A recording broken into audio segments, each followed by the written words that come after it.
Welcome to लर्निफाई।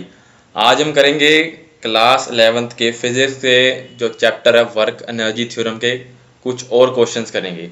तो अगर आप चैनल पर नए हैं तो चैनल को सब्सक्राइब ज़रूर करें। तो चलिए स्टार्ट करते हैं।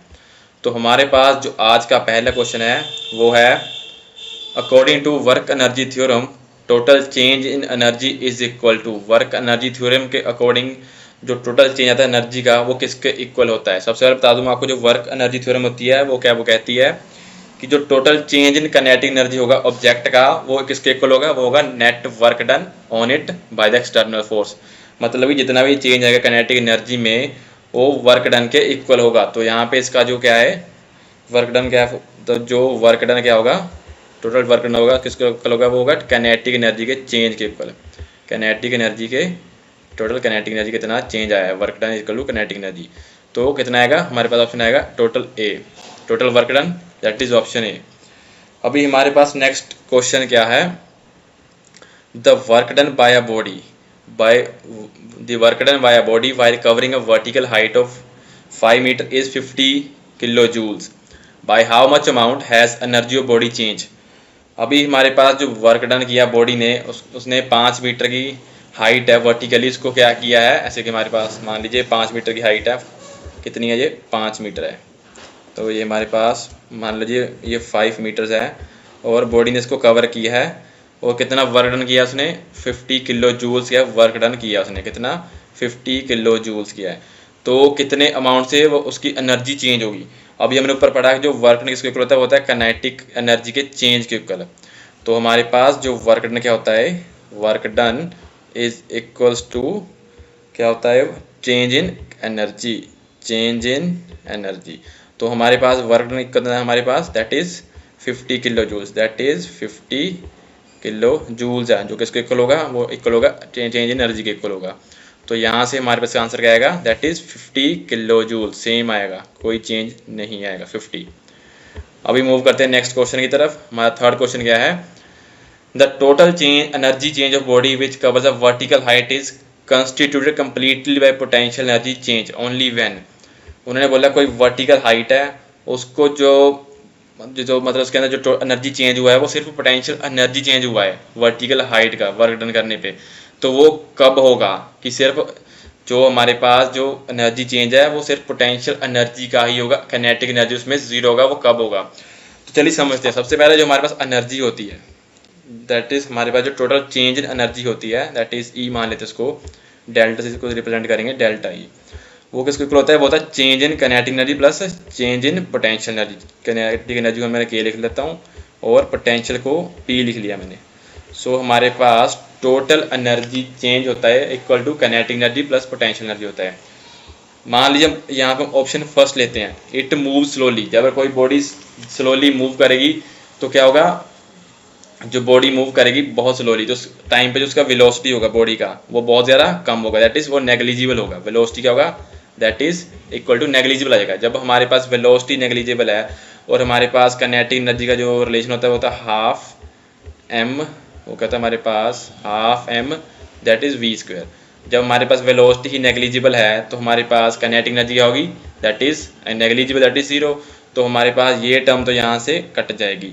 तो इस केस में क्या होगा, हमारा जो एनर्जी चेंज है वो किसके इक्वल होगा दैट इज पोटेंशियल एनर्जी के। जब कब होगा वो, जब जो बॉडी है बहुत धीरे मूव कर रही है दैट इज मूव स्लोली। तो हमारे पास इसका क्या आएगा that is option A, it moves slowly. अभी हमारा नेक्स्ट क्वेश्चन क्या है, question number fourth, the change in total energy of body moving because of work being done on it is attributed by change in kinetic energy only. Similar question है, इसमें बोला है जो work done होगा वो किस, जो हम इसमें जो बॉडी वर्क डन करेगी इसमें सिर्फ काइनेटिक एनर्जी का ही रोल होना चाहिए, वो कब होगा। पिछले में क्या बोला ना कि वर्क डन जो है सिर्फ पोटेंशियल एनर्जी की वजह से होगा, जो एनर्जी चेंज होगी बॉडी की वो सिर्फ पोटेंशियल एनर्जी की टर्म्स में होगी पिछले वाले क्वेश्चन के, यानी कि थर्ड क्वेश्चन में। इसमें बोल रहा है कि काइनेटिक एनर्जी की टर्म्स में होना चाहिए वो, मतलब कि उसमें पोटेंशियल एनर्जी का कोई रोल नहीं होना चाहिए। तो इस केस में क्या है, हमारे पास एक होता है सरफेस होता है दैट इज होता है हमारे पास इक्यू पोटेंशियल सरफेस। क्या होता है इक्यू पोटेंशियल सरफेस, इक्यू पोटेंशियल सरफेस। इस सरफेस की खासियत होती है, जो सरफेस होता है इसके ऊपर जो पोटेंशियल है बॉडी का वो हर जगह सेम रहता है, हर जगह जो पोटेंशियल रहता है बॉडी का वो सेम रहता है। इक्यू पोटेंशियल सरफेस पे हर जगह जो बॉडी का पोटेंशियल है वो सेम रहेगा। उस केस में जब पोटेंशियल वेरी नहीं कर रहा है, पोटेंशियल चेंज नहीं कर रहा है, तो वहाँ पे क्या है, जो पोटेंशियल है वो कांस्टेंट है। तो जो पोटेंशियल है बॉडी का वो चेंज नहीं होगा इक्यू पोटेंशियल सरफेस के ऊपर, दैट इज यहाँ पे जो पोटेंशियल है बॉडी का वो क्या रहेगा, कांस्टेंट रहेगा। क्या रहेगा, कांस्टेंट रहेगा, मतलब चेंज नहीं होगा। तो इस केस में जो वर्क डन, जो चेंज इन एनर्जी होगा, इस केस में जो चेंज इन एनर्जी होगा दैट इज डेल्टा ई, वो किस पे होगा, बिकॉज यहाँ पे जो पोटेंशियल एनर्जी वो तो जीरो हो जाएगी, चेंज नहीं होगा, तो that is equal to only kinetic energy के equal, change in kinetic energy के इक्वल। तो कब होगा, जब हमारे पास वो मूव करेगा किस पे, इक्यू पोटेंशियल सरफेस पे। जब बॉडी मूव करेगी इक्यू पोटेंशियल सरफेस पे, तो जो चेंज आएगा that is only due to kinetic energy, because वहाँ पे जो पोटेंशियल है वो कांस्टेंट रहेगा, वो चेंज नहीं करेगा। अब मूव करते हैं हमारे पांचवें क्वेश्चन की तरफ। हमारा पांचवा क्वेश्चन क्या है, उन्होंने बोला है जो बॉडी है उसका 7 kg मास है, दैट इज बॉडी का जो मास है दैट इज 7 kg। बॉडी का मास कितना है, 7 kg। और उन्होंने बोला उसकी वेलोसिटी गिवन है हमारे पास 20 मीटर पर सेकंड, और वेलोसिटी कितनी है, दैट इज 20 मीटर पर सेकंड। ये हमारे पास वेलोसिटी गिवन है। मास गिवन है हमारे पास 7 kg और वेलोसिटी हमारे पास 20 मीटर पर सेकंड है। उसने कवर किया डिस्टेंस, वर्टिकल हाइट है that is 8.75 metre. That is कितना डिस्टेंस कवर किया, 8.75 मीटर उसने कवर किया है डिस्टेंस को।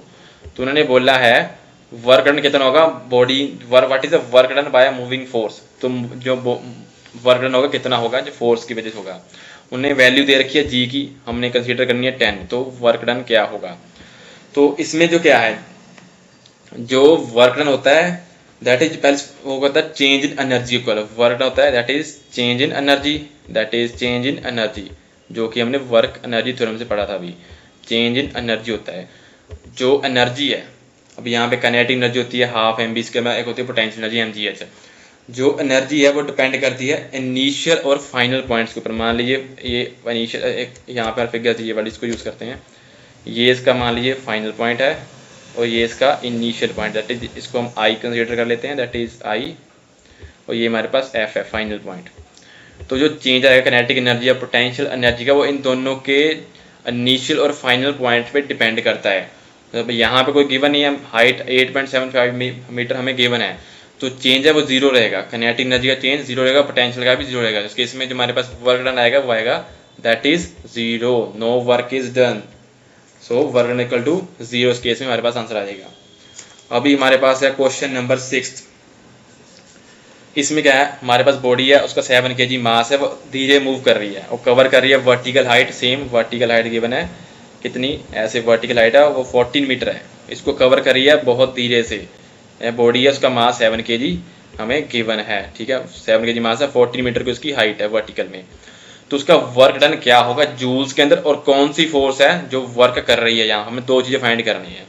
तो हमारे पास जी की वैल्यू 10 मीटर पर सेकंड स्क्वायर गिवन है, तो हमारे पास सिंपल सी बात है वही करेंगे। वर्क डन क्या है हमारे पास, same, that is equal to change in energy, change in total energy है। जब बॉडी मूव्स कर रही है स्लोली, उन्होंने कंडीशन दी थी that body move slowly, that case जब बॉडी मूव स्लो कर रही है तो उसकी जो वेलोसिटी होगी वो नेग्लिजिबल होगी, दैट इज वेलोसिटी जीरो है ना। तो वेलोसिटी जीरो है तो काइनेटिक एनर्जी तो वहाँ पे कोई रोल प्ले नहीं करेगी। तो काइनेटिक एनर्जी क्या हो जाएगी हमारे पास जो है वो that is equal to, kinetic energy जो हमारे पास आ जाएगी वो भी क्या आ जाएगी, जीरो आ जाएगी। Kinetic energy equal to zero, because यहाँ पे वेलोसिटी नेग्लिजिबल है, बॉडी स्लोली मूव कर रही है। तो और पोटेंशियल एनर्जी होती है mgh। हमारे पास जो पोटेंशियल एनर्जी का रिलेशन होता है वो होता है potential energy is equals to mgh। तो हमारे पास मास की वैल्यू गिवन है 7 kg, और 7 kg हमारे पास मास गिवन है इसका। थोड़ा सा इसको ऊपर कर देते हैं, ये वाली शीट थी। हमारे पास जो मास है वो गिवन है 7 kg। सिंपल इसको सोल्व करना है, यहाँ पे साइड में थोड़ा सा 7 कर देंगे, 7 इंटू ग्रेविटी की वैल्यू, जी की वैल्यू एक्सेलरेशन इंटू ग्रेविटी की 14 है हमारे पास, 10 है, और हाइट की गिवन है हमारे पास 14, दैट इज 14।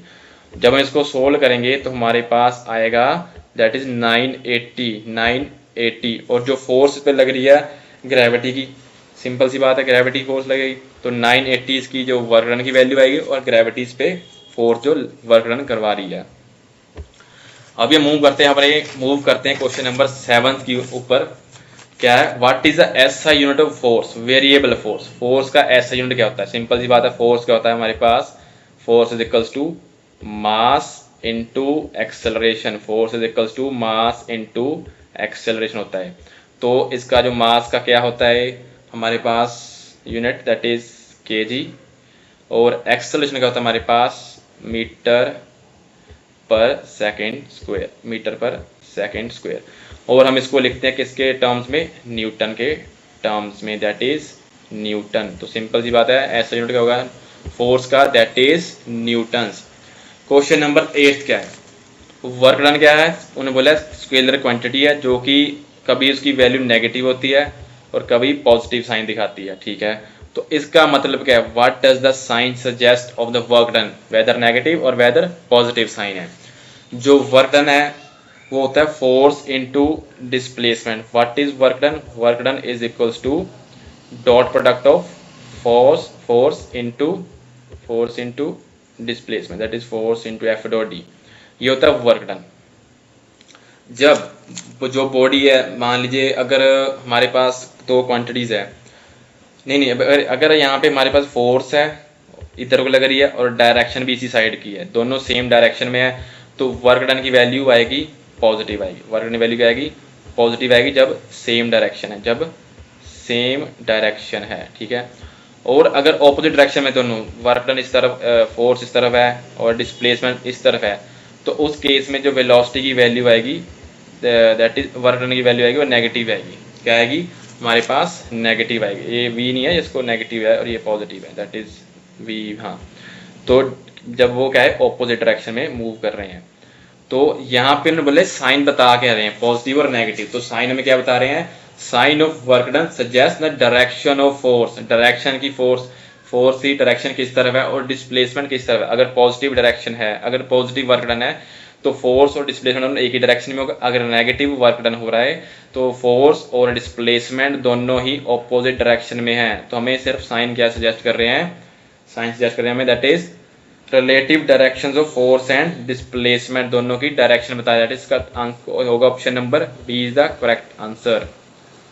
अभी हमारे पास है question number 9, work done in system क्या होता है, किसी भी सिस्टम में वर्क डन किसके इक्वल होता है, दैट इज सिंपल सी बात अभी हमें कर चुके हैं, that is change in energy, that is work energy theorem. So option number A 9th का। एंड क्वेश्चन नंबर 10, वर्क क्या है, what is work, work is a vector quantity, no. Work foreign quantity, ये तो गलत ही option है। Magnitude, no, बिल्कुल गलत। वर्क डन क्या है हमारे पास, स्केलर क्वांटिटी, अभी हमने डिस्कस किया था, work done is a scalar quantity. तो ये थे हमारे आज के क्वेश्चन वर्क एनर्जी के चैप्टर के ऊपर, क्लास 11th के। अगर आपको ये क्वेश्चन अच्छे लगे हैं, समझ में आए, एकदम से कंसेप्ट क्लियर हुए हैं, तो आप इस वीडियो को लाइक करें, शेयर करें और चैनल को सब्सक्राइब जरूर करें। मिलते हैं अगली वीडियो में, तब तक के लिए धन्यवाद।